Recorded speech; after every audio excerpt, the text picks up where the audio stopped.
முக்கிய செய்திகள். தொலைக்காட்சி உரையில் எதிர்க்கட்சி எம்பிக்கள் மீது அவதூறு பரப்பியதாக குற்றச்சாட்டு. மோடிக்கு எதிராக காங்கிரஸ் உரிமை மீறல் நோட்டீஸ். தமிழகத்தின் 234 சட்டப்பேரவை தொகுதிகளிலும் நாளை வாக்குப்பதிவு. பாதுகாப்பு பணியில் 1,40,40,000 போலீசார் குவிப்பு. திராவிட மாடல் ஆட்சியில் தமிழ்நாடு தெற்காசியாவின் மாடல் மாநிலமாக மாறும். கொளத்தூர் பரப்புரையில் ஸ்டாலின் உறுதி. தமிழகம் முழுவதும் வாக்காளர்களுக்கு அதிமுக கூட்டணியினர் பணப்பட்டுவாடா. நடவடிக்கை எடுக்குமாறு தேர்தல் ஆணையத்திடம் எதிர்க்கட்சிகள் முறையீடு. டாக்டர் ராமதாஸின் புகைப்படங்களை பயன்படுத்த அன்புமணி தரப்பினருக்கு தடை. சென்னை உரிமையியல் நீதிமன்றம் உத்தரவு. வணக்கம். வணக்கம். தொலைக்காட்சியில் நாட்டு மக்களுக்கு உரையாற்றிய போது பிரதமர் திரு மோடி எம்பிக்களை அவதூறாக பேசியதாக குற்றம் சாட்டி அவர் மீது நடவடிக்கை எடுக்குமாறு காங்கிரஸ் சார்பில் மக்களவைத் தலைவரிடம் உரிமை மீறல் நோட்டீஸ் வழங்கப்பட்டுள்ளது. இது தொடர்பாக காங்கிரஸ் பொதுச் செயலாளர் திரு கே.சி. வேணுகோபால் மக்களவைத் தலைவர் திரு ஓம் பிர்லாவுக்கு எழுதியுள்ள கடிதத்தில் மக்களவையில் மகளிர் இடஒதுக்கீடு மசோதா தோற்கடிக்கப்பட்டதை தொடர்ந்து கடந்த 18ஆம் தேதி நாட்டு மக்களுக்கு உரையாற்றிய பிரதமர் தனது 29 நிமிட உரையில் மசோதாவை தடுத்ததாக கூறி எதிர்க்கட்சி எம்பிக்களை விமர்சித்திருப்பதாக தெரிவித்துள்ளார். மக்களால் தேர்ந்தெடுக்கப்பட்ட ஒரு பிரதிநிதி தனது கடமையை செய்வதை கேள்விக்கு உட்படுத்துவது தனிப்பட்ட தாக்குதல் மட்டுமல்ல, அது நாடாளுமன்றத்தின் அதிகாரம் மற்றும் நாட்டு மக்களின் ஜனநாயக உரிமைகள் மீதான நேரடி அவமதிப்பாகும் என சுட்டிக்காட்டியுள்ள அவர், எனவே இந்த விஷயத்தை மிகுந்த தீவிரத்துடன் அணுக வேண்டும் என்று கூறியுள்ளார். எனவே எம்பிக்கள் மீது அவதூறு சுமத்தியதற்காக பிரதமர் திரு மோடி மீது மக்களவை விதி 222 கீழ் உரிமை மீறல் நோட்டீஸ் வழங்குவதாக கடிதத்தில் குறிப்பிட்டுள்ளார். நாடாளுமன்றத்தின் புனிதம் மற்றும் அதன் உறுப்பினர்களுக்கு வழங்கப்பட்டுள்ள அரசியலமைப்பு பாதுகாப்புகளை நிலைநிறுத்த மக்களவைத் தலைவர் இந்த விவகாரத்தில் உடனடி மற்றும் தீர்க்கமான நடவடிக்கைகளை எடுக்க வேண்டும் என்று வலியுறுத்தியுள்ள திரு வேணுகோபால், இதுபோன்ற விதிமீறல்கள் புறக்கணிக்கப்படவோ அல்லது மீண்டும் நிகழவோ கூடாது என்றும் கூறியுள்ளார். பிரதமருக்கு எதிராக உரிமை மீறல் நோட்டீஸ் வழங்கப்பட்டிருப்பதாக எக்ஸ் பக்கத்தில் பதிவிட்டுள்ள காங்கிரஸ் செய்தி தொடர்பாளர் திரு ஜெயராம் ரமேஷ், பிரதமரின் வெட்கமற்ற சார்பு பேச்சு வரலாற்றில் மற்றொரு நிரந்தர கரையாக இருக்கும் என சாடியுள்ளார். தமிழக சட்டப்பேரவை தேர்தல் நாளை நடைபெறவுள்ள நிலையில் பாதுகாப்பு பணியில் 1.40 லட்சம் போலீசார் ஈடுபடுத்தப்பட உள்ளனர். தமிழகத்தில் உள்ள 234 பேரவை தொகுதிகளிலும் திமுக தலைமையிலான மதச்சார்பற்ற முற்போக்கு கூட்டணி, அதிமுக மற்றும் பாஜக தலைமையிலான தேசிய ஜனநாயக கூட்டணி, தவேக மற்றும் நாம் தமிழர் கட்சி, திருமதி சசிகலா மற்றும் டாக்டர் ராமதாஸ் தலைமையிலான பாமக என 5 முனை போட்டி நிலவுகிறது. முதலமைச்சர் திரு மு க ஸ்டாலின் கொளத்தூர் தொகுதியிலும், அதிமுக பொதுச் செயலாளர் திரு பழனிசாமி எடப்பாடி தொகுதியிலும், நாம் தமிழர் கட்சியின் ஒருங்கிணைப்பாளர் திரு சீமான் காரைக்குடி தொகுதியிலும், தவேக தலைவர் திரு விஜய் பெரம்பூர் மற்றும் திருச்சி கிழக்கு தொகுதிகளிலும் களம் காண்கின்றனர்.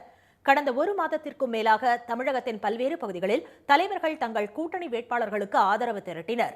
அனல் பறந்த பிரச்சாரம் நேற்று மாலை 6 மணியுடன் முடிந்த நிலையில் அரசியல் கட்சியினர் பொதுமக்களை சந்தித்து வாக்கு கேட்டால் அல்லது பிரச்சாரம் செய்தால், சமூக வலைதளம் மூலம் வாக்கு சேகரித்தால் 2 ஆண்டு சிறை தண்டனை வழங்கப்படும் என்று தேர்தல் ஆணையம் எச்சரித்துள்ளது.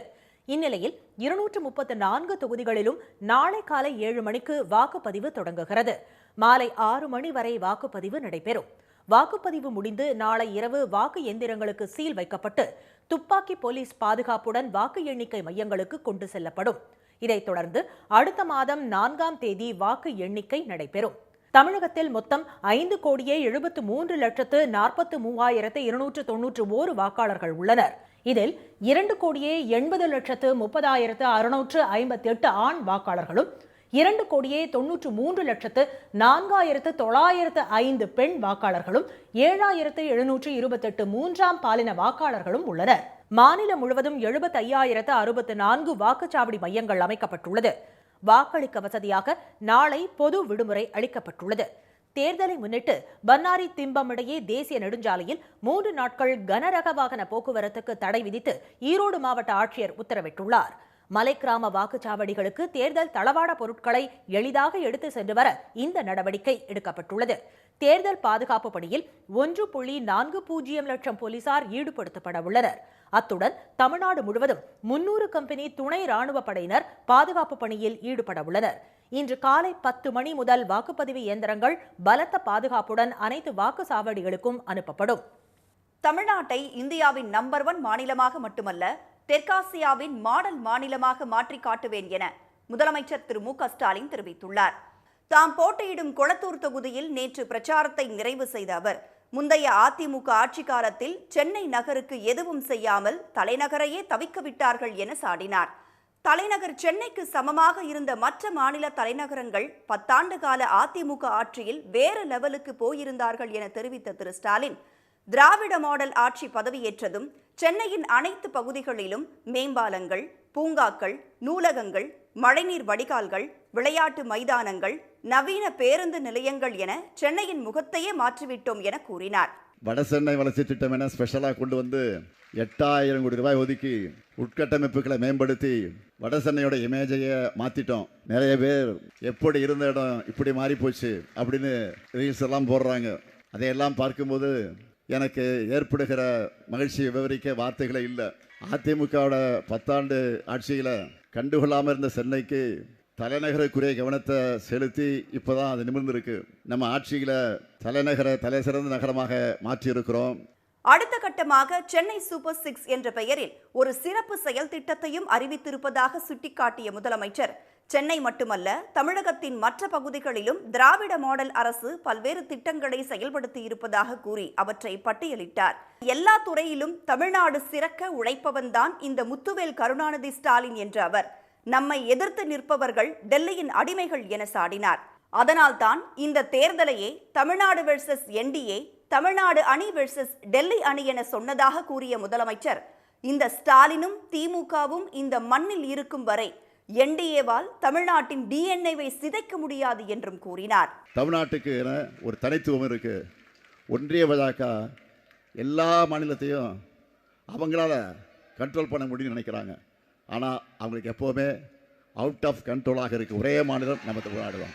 ஏன்னா நாம் அகர முதல தொட்டு தாடிக்கிழவன் பிளட்டு, அகர முதல தொட்டு அறிஞர் அண்ணா பிளட்டு, அகர முதல தொட்டு தலைவர் கலைஞர் பிளட்டு, இப்படிப்பட்ட பெருந்தலைவர்களால் வளர்த்தெடுக்கப்பட்ட இந்த ஸ்டாலினும் நம்ம திமுகவும் இந்த மண்ணில் இருக்கிற வர என்டிஏவால் தமிழ்நாட்டின் டிஎன்ஏவை சிதைக்க முடியாது. நீங்கள் வாக்களிப்பது ஒரு கட்சிக்காகவோ கூட்டணிக்காகவோ இல்லை என்ற திரு ஸ்டாலின், தமிழ்நாட்டின் எதிர்காலத்திற்காக என்பதை உணர்ந்து ஒவ்வொரு வாக்காளரும், குறிப்பாக முதல் முறை வாக்களிக்கப் போகின்ற இளைஞர்கள், உங்கள் வாக்கின் மதிப்பையும் முக்கியத்துவத்தையும் புரிந்து கொண்டு வாக்களிக்க வேண்டும் என்று கேட்டுக்கொண்டார். தமிழகத்தின் பல்வேறு தொகுதிகளில் அதிமுக கூட்டணியினர் வாக்காளர்களுக்கு பணம் விநியோகிக்க முயன்றது பரபரப்பை ஏற்படுத்தியுள்ளது. தமிழகத்தில் தேர்தல் பிரச்சாரம் நேற்று மாலையுடன் நிறைவடைந்த நிலையில் ஒசூர் அருகே அதிமுக நிர்வாகி திரு பசவராஜ் என்பவரின் வீட்டில் 65 லட்சம் ரூபாய் சிக்கியது. தனது நிலத்தை விற்று பணம் வைத்துள்ளதாக அவர் தெரிவித்துள்ள நிலையில் உண்மைத்தன்மை குறித்து அறிய வருமான வரித்துறை அதிகாரிகள் பசவராஜிடம் விசாரணை நடத்தினர். ஆனால் இதுவரை ஆவணங்கள் சமர்ப்பிக்கப்படவில்லை என கிருஷ்ணகிரி ஆட்சியர் திரு தினேஷ்குமார் தெரிவித்துள்ளார். 2வது மாசம் ஒரு சேல் பண்ணாங்க லேண்ட், அதோட ப்ரொசீஜர்னு சொல்றாங்க. அதுக்கான டாக்குமெண்ட் அவங்க கிட்ட இல்லை. ஸோ ஃபர்தராக வந்து இன்கம் டேக்ஸ் என்கொயர் பண்ணி அவங்க வந்து இப்போ டாக்குமெண்ட் எதுவும் இல்லாத பட்சத்தில் அந்த அமௌண்ட்டை சீஸ் பண்ணி வந்து ஃபர்தர் ஆக்ஷன் எடுப்பாங்க. ஈரோடு அருகே மொடக்குறிச்சியில் அதிமுக ஒன்றிய செயலாளர் செல்வராஜின் கடையில் பதுக்கி வைத்திருந்த 13,48,000 ரூபாய் பணம் சிக்கியது. மொடக்குறிச்சி பாஜக வேட்பாளர் திருமதி கிருத்திகா சார்பில் வாக்காளர்களுக்கு விநியோகிக்க பணம் வைத்திருந்ததாக தெரிகிறது. சென்னை அடுத்த பல்லாவரம் மசூதி தெருவில் உள்ள தனியார் ஹோட்டலில் அதிமுக கூட்டணி வேட்பாளருக்காக பணம் விநியோகிப்பதாக வெளியான தகவலை அடுத்து தேமுதிக, தாவேக மற்றும் சுயேட்சை வேட்பாளர்கள் அங்கு முற்றுகையிட்டனர். சோதனைக்கு பிறகு அங்கிருந்து வெளியேறிய காவல்துறையினர் முதலில் 9 லட்சம் ரூபாய் என கூறிய நிலையில் பிடிபட்ட பணம் 25 கோடி ரூபாய்க்கும் மேல் இருக்கும் என பொதுமக்கள் கூறுவதால் உண்மையை சொல்லுங்கள் என முழக்கமிட்டபடி வேட்பாளர்கள் சாலை மறியலில் ஈடுபட்ட போது இரு தரப்புக்கும் இடையே தள்ளுமுள்ளு ஏற்பட்டது.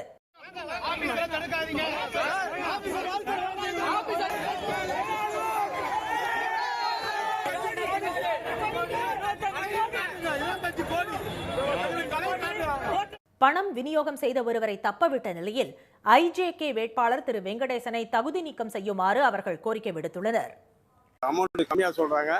அந்த பணத்தை போலீஸ் உதவியுடன் அவங்க வந்து அந்த இடத்துல இருந்து கடத்திருக்காங்க. 2 கார்ல வந்திருக்கு. ஒரு கார்ல உள்ள பணம் தான் இன்னைக்கு அவ்வளோ அமௌண்ட். ஆனால் போலீஸும் அதிகாரியும் வந்து மறைக்கிறாங்க. 25 கோடி ரூபாய்க்கு மேலே இருக்குன்றாங்க. எடப்பாடி அருகே உள்ள கட்டிநாயக்கன்பட்டி காலனி பகுதியில் அதிமுக கிளை கழக செயலாளர் வீட்டின் முன்பாக கிடந்த 1,93,000 ரூபாய் பணம் பறிமுதல் செய்யப்பட்டது. அதேபோல் திருவள்ளூர் தொகுதிக்கு உட்பட்ட பீமன்தோப்பு பகுதியில் பறக்கும் படையினரின் வாகன சோதனையில் 1.5 லட்சம் ரூபாய் மதிப்பிலான இரட்டை இலை பதித்த 370 சேலைகள் பறிமுதல் செய்யப்பட்டன. தமிழக சட்டப்பேரவைக்கான தேர்தல் பரப்புரை நேற்று மாலையுடன் முடிவடைந்த நிலையில் தலைவர்கள் இறுதிக்கட்ட பிரச்சாரத்தில் ஈடுபட்டனர். காரைக்குடி காங்கிரஸ் வேட்பாளர் திரு மாங்குடிக்கு ஆதரவு திரட்டிய முன்னாள் மத்திய அமைச்சர் திரு ப சிதம்பரம், இந்திய அளவில் வளர்ச்சியில் முதலிடத்தை பெற்று தந்த கட்சி திராவிட முன்னேற்றக் கழகம் தான் ஆட்சி அமைக்கும் என்று தெரிவித்தார். 150 சட்டமன்ற உறுப்பினர்களை தேர்ந்தெடுக்கக்கூடிய ஒரே கட்சி திராவிட முன்னேற்றக் கழகம் கூட்டணி. 5 ஆண்டுகளில் இந்தியாவில் 30 மாநிலங்களில் வளர்ச்சியிலே அந்த தரவரிசையிலே முதல் இடத்தை பெற்று தந்தது திராவிட முன்னேற்றக் கழக அரசு. தஞ்சையில் திமுக வேட்பாளர் திரு சன் ராமநாதனை ஆதரித்து வாக்கு சேகரித்த திக தலைவர் திரு கி வீரமணி, முதலமைச்சர் திரு மு க ஸ்டாலினின் 5 ஆண்டு கால சாதனை அனைத்து தரப்பு மக்களிடமும் சென்றடைந்து விட்டதாக தெரிவித்தார். பெண்களுக்கான இடஒதுக்கீட்டை முதலில் அறிமுகப்படுத்தியவர் திரு ஸ்டாலின் தான் என்றும் அவர் கூறினார். பெரியார் சொன்னாரு, பெண்களுக்கு 50% கொடுக்கணும், 33 அல்ல 50 கொடுக்கணும் என்று சொன்னார். சரி பகுதி அதை போராடாம பெண்களே கேட்காம முதல்ல இந்தியாவில் செய்த மிகப்பெரிய ஆட்சி ஸ்டாலின் ஆட்சி. துணை முதலமைச்சரும் சேப்பாக்கம் திருவல்லிக்கேணி திமுக வேட்பாளருமான திரு உதயநிதி தனது சொந்த தொகுதியில் வீதி வீதியாக சென்று இறுதிக்கட்ட பரப்புரையில் ஈடுபட்டார். தருமபுரி தொகுதியில் போட்டியிடும் பாமக வேட்பாளர் திருமதி சௌமியா அன்புமணியை ஆதரித்து அக்கட்சியின் தலைவர் திரு அன்புமணி ஊர்வலமாக சென்று வாக்கு சேகரித்தார். சென்னை நந்தனத்தில் கட்சி நிர்வாகிகளிடையே உரையாற்றிய தாவேகா தலைவர் திரு விஜய், எடப்பாடி திரு பழனிசாமியால் சேலத்தை தாண்டி தமிழகத்தின் வேறு எந்த தொகுதியிலாவது போட்டியிட முடியுமா என சவால் விடுத்தார். இந்த சேலத்துக்கு பக்கத்தில் இருக்கிற அந்த தொகுதியில் மட்டுமே போய் பதுங்கிக்காம தமிழ்நாட்டில் வேற ஏதாவது ஒரு தொகுதியில் நின்று உங்களால் ஜெயிச்சு காட்ட முடியுமா? சாரி முதல்ல நிற்க முடியுமா? முதல்ல அதை செஞ்சுட்டு அப்புறமா இந்த விஜயை பற்றி பேசுங்க பாஸ். சும்மா நசன்னு. சாத்தூரில் பாஜக வேட்பாளர் திரு நயினா நாகேந்திரனை ஆதரித்து ஆந்திர முதலமைச்சர் திரு சந்திரபாபு நாயுடு தெலுங்கில் பேசி ஆதரவு திரட்டினார். பாமக நிறுவனர் டாக்டர் ராமதாஸ் படங்களை திரு அன்புமணி தரப்பினர் பயன்படுத்த சென்னை சிட்டி சிவில் நீதிமன்றம் தடை விதித்துள்ளது. பாமகவில் தந்தை மகன் இடையே ஏற்பட்ட மோதல் காரணமாக கட்சி 2 அணிகளாக செயல்பட்டு வருகிறது. இந்நிலையில் பாமகவின் பெயர், கொடி மற்றும் சின்னத்தை பயன்படுத்த திரு அன்புமணிக்கு தடை விதிக்க கோரியும் கட்சியின் தலைவராக தம்மை அறிவிக்க கோரியும் டாக்டர் ராமதாஸ் சார்பில் சென்னை உரிமையியல் நீதிமன்றத்தில் மனு தாக்கல் செய்யப்பட்டது. இந்த வழக்கை விசாரித்த உரிமையியல் நீதிமன்றம் மற்றும் சென்னை உயர்நீதிமன்றம் ஆகியவை டாக்டர் ராமதாஸ் தாக்கல் செய்த இடைக்கால மனுக்களை தள்ளுபடி செய்தது. இந்நிலையில் பாமக நிறுவனர் டாக்டர் ராமதாஸ் சென்னை 13வது உரிமையியல் நீதிமன்றத்தில் தொடர்ந்துள்ள புதிய வழக்கில் திரு அன்புமணி ராமதாஸ் கட்சியிலிருந்து நீக்கப்பட்டவர் என்றும் தமக்கும் திரு அன்புமணிக்கும் எந்த தொடர்பும் இல்லை என்றும் பாமக தலைவராக சட்டவிரோதமாக திரு அன்புமணி நீடித்து வருவதாகவும் தெரிவித்துள்ளார். சட்டமன்ற தேர்தலில் தமது புகழை பயன்படுத்துவதாகவும் தன் புகைப்படங்களை பயன்படுத்துவதாகவும் தெரிவித்துள்ளார். தேர்தல் பிரச்சாரத்தில் தன்னுடைய புகைப்படத்தை திரு அன்புமணி தரப்பு வேட்பாளர்கள் 18 பேரும் பயன்படுத்தக்கூடாது என்று கோரியிருந்தார். இந்த வழக்கு நீதிபதி திரு தர்ம பிரபு முன்பு ஏற்கனவே விசாரணைக்கு வந்தது. வழக்கை விசாரித்து நீதிபதி இதுகுறித்து அன்புமணி தரப்பு 18 பாமக வேட்பாளர்களுக்கும் நோட்டீஸ் அனுப்ப உத்தரவிட்டிருந்தார். இந்நிலையில் வழக்கு நேற்று மீண்டும் விசாரணைக்கு வந்தபோது நீதிபதி திரு தர்ம பிரபு பாமக நிறுவனர் டாக்டர் ராமதாஸ் படங்களை அன்புமணி தரப்பினர் பயன்படுத்த தடை விதித்து உத்தரவிட்டார். இந்த உத்தரவு வருங்காலத்திற்கு பொருந்தும் என்று உத்தரவு பிறப்பித்த நீதிபதி விசாரணையை ஜூன் 4ஆம் தேதிக்கு தள்ளி வைத்தார்.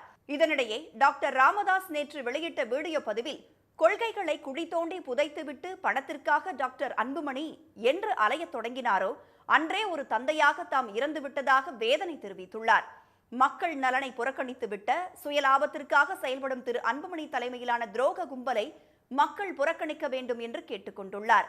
இந்த ராமதாஸ் தோற்கலாம், ஆனால் துரோகம் ஒருபோதும் ஜெயிக்கக்கூடாது என்று கூறியுள்ள அவர், தம் ரத்தமே தமக்கு விஷமானாலும் தம் தொண்டர்கள் மருந்தாக இருப்பார்கள் என்று நம்புவதாகவும் தெரிவித்துள்ளார். அன்புமணி தரப்பில் போட்டியிடும் 18 தொகுதிகளிலும் அவரது துரோக கும்பலை மண்ணை கவ்வச் செய்து தர்மம் ஜெயிக்க பொதுமக்கள் வகை செய்ய வேண்டும் என்றும் உருக்கத்துடன் திரு ராமதாஸ் வேண்டுகோள் விடுத்துள்ளார். சட்டப்பேரவைத் தேர்தலில் வாக்காளர்கள் சொந்த ஊருக்கு சென்று வாக்களிக்க வசதியாக 11,323 சிறப்பு பேருந்துகள் இயக்கப்படும் என போக்குவரத்து துறை தெரிவித்துள்ளது. இது தொடர்பாக போக்குவரத்து துறை அரசு முதன்மை செயலாளர் வெளியிட்டுள்ள அறிக்கையில், தேர்தலை முன்னிட்டு ஏப்ரல் 21ஆம் தேதி முதல் 23ஆம் தேதி வரை சென்னையில் இருந்து தினசரி இயங்கக்கூடிய 2092 பேருந்துகளுடன் 6234 சிறப்பு பேருந்துகள் என 3 நாட்களுக்கும் சேர்த்து மொத்தமாக 11323 பேருந்துகள் இயக்கப்படும் என தெரிவிக்கப்பட்டுள்ளது. கிளாம்பாக்கம் புறநகர் பேருந்து நிலையத்தில் இருந்து புதுச்சேரி, கடலூர், சிதம்பரம், திருச்சி, மதுரை, தூத்துக்குடி, செங்கோட்டை, திருநெல்வேலி, சேலம், கோயம்புத்தூர், கும்பகோணம், தஞ்சாவூர் மார்க்கமாக செல்லும் பேருந்துகள் இயக்கப்படும். வந்தவாசி, போளூர், திருவண்ணாமலை மார்க்கமாக செல்லும் பேருந்துகள் கிளாம்பாக்கம் மாநகர பேருந்து நிலையத்தில் இருந்து இயக்கப்படும் என தெரிவிக்கப்பட்டுள்ளது. இதேபோல் பொன்னேரி, ஊத்துக்கோட்டை மற்றும் ஆந்திரா மார்க்கமாக செல்லும் பேருந்துகள் மாதவரம் பேருந்து நிலையத்தில் இருந்தும், காஞ்சிபுரம், வேலூர், பெங்களூரு மற்றும் திருத்தணி மார்க்கமாக செல்லும் பேருந்துகள் கோயம்பேடு பேருந்து நிலையத்தில் இருந்து இயக்கப்படும் என தெரிவிக்கப்பட்டுள்ளது. TNSTC அபிஷியல் ஆப் மற்றும் www.tnstc.in போன்ற இணையதளங்கள் மூலமாகவும் முன்பதிவு செய்து கொள்ள வசதிகள் ஏற்படுத்தப்பட்டுள்ளது. மதுரை மீனாட்சி அம்மன் கோயில் குடமுழுக்கில் தமிழுக்கு அதிக முக்கியத்துவம் வழங்குமாறு உயர்நீதிமன்றம் உத்தரவிட்டுள்ளது.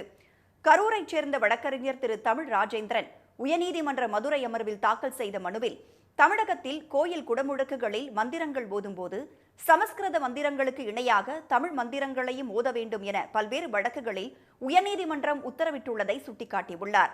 இருப்பினும் கோயில்களில் குடமுழுக்கின் போது சமஸ்கிருத மந்திரங்கள் மட்டும் பயன்படுத்தப்பட்டு வருவதாக கூறியுள்ளார். மீனாட்சி அம்மன் கோயில் குடமுழுக்கு விழா வரும் செப்டம்பர் 17ஆம் தேதி நடைபெற உள்ள நிலையில், இக்கோயில் குடமுழுக்கு உட்பட அனைத்து கோயில்களில் குடமுழுக்கின் போது சமஸ்கிருத மந்திரத்திற்கு இணையாக தமிழ் மந்திரங்களையும் பயன்படுத்த உத்தரவிட வேண்டும் என்று மனுவில் குறிப்பிட்டுள்ளார்.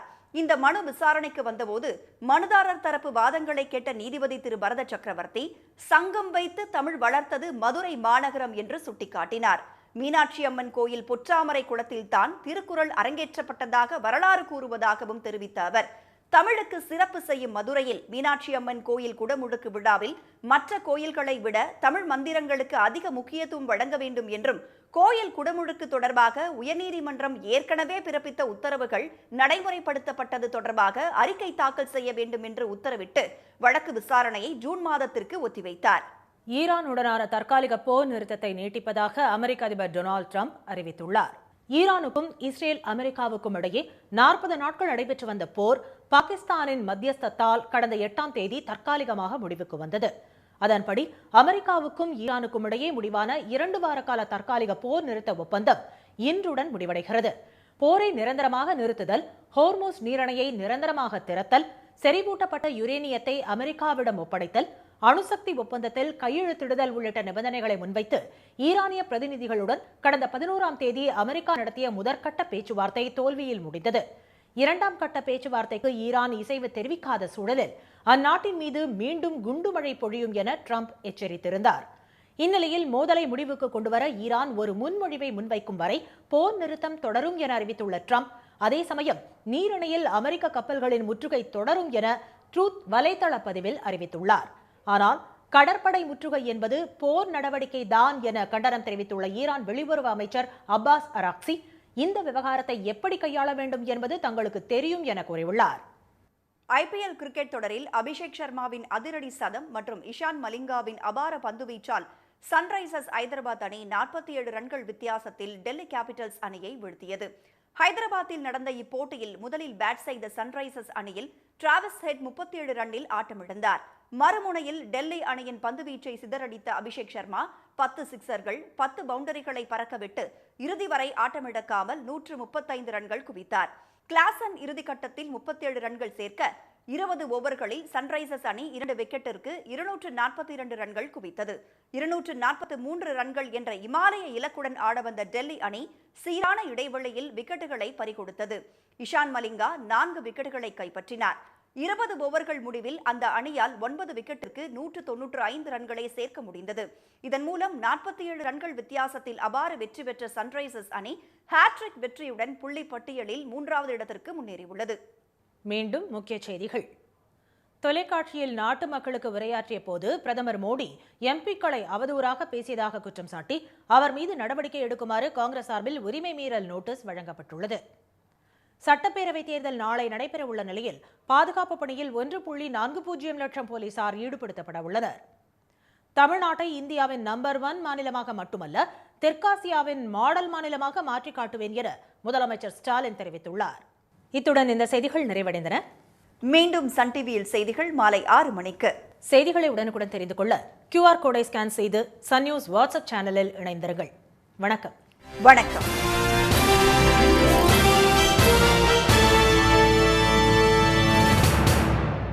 உடனுக்குடன் செய்திகளை தெரிந்து கொள்ள சன் நியூஸ் பெல் ஐகானை கிளிக் பண்ணுங்க.